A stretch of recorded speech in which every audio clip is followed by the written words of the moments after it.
The oldest son and namesake of you-know-who just got married in the Bahamas. But his father explained why he couldn't make the trip.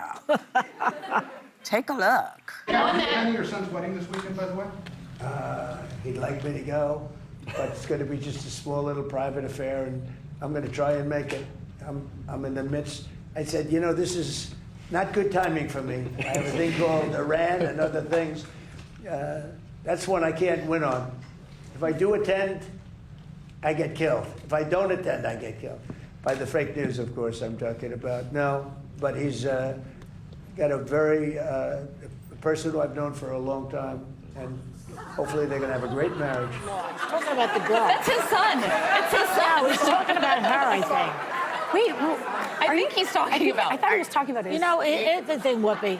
The guy, Oh, okay. this guy has to be the bride at every wedding, so they're not going to pay attention to him. Okay, that's number one.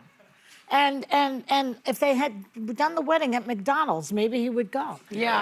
So I, oddly enough, talked about this on CNN on Friday, and I said he should go. A parent should try to never miss their child's funeral. Or, I'm sorry, oh God, wedding. I know, I honestly, I'm so tired. I have a 3-month-old. That was not meant. A parent should never miss a wedding if they're able to. And I actually don't think people... Depending on how many they've had. Yeah, and I don't think people would have criticized if he did that. I think you're much more likely to get criticism for skipping it. You know what? He can go to the next one. Well, Representative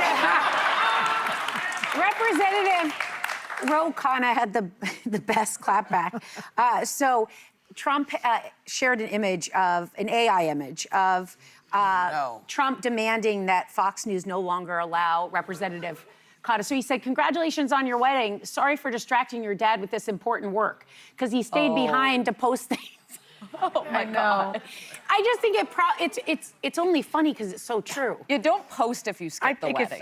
I think, you know, Don Jr. went to his father's second and third wedding, and the least Donald Trump could have done was gone to his son's wedding. He'll do another. I don't know who would criticize him for going to your child's don't wedding. think any serious person would. You know, I remember when we had Don Jr. here on the show, and my takeaway at that point, and I think we talked about it, he seemed like such a damaged boy who wanted his father's love. That's sad. And there's been a lot of reporting on that, and I can't imagine that this helps. Yeah. I can't imagine that this helps. That's sad. So. That's sad. Yeah. Stop, you're killing me. I might start crying. I mean, it's terrible. You'd have to have a beating heart to cry, Joy. It's terrible. And what did he say he was doing? He said he was watching the war. He had the war in Iran, he said, and he clearly needed to tweet, so things He were played busy. golf when the war in Iran's been going on. He's been playing golf. That didn't stop him. Give me a break. Well, maybe he should have done something with the ballroom. I mean, he wants a ballroom. I mean, he's a big deal, right? He They should did do something request with a it. wedding at the White House, Yeah, and that was turned down. a source told See? People magazine that If you had that they built wanted the to get ballroom, married. they could have got married there. That's the kind of person you are.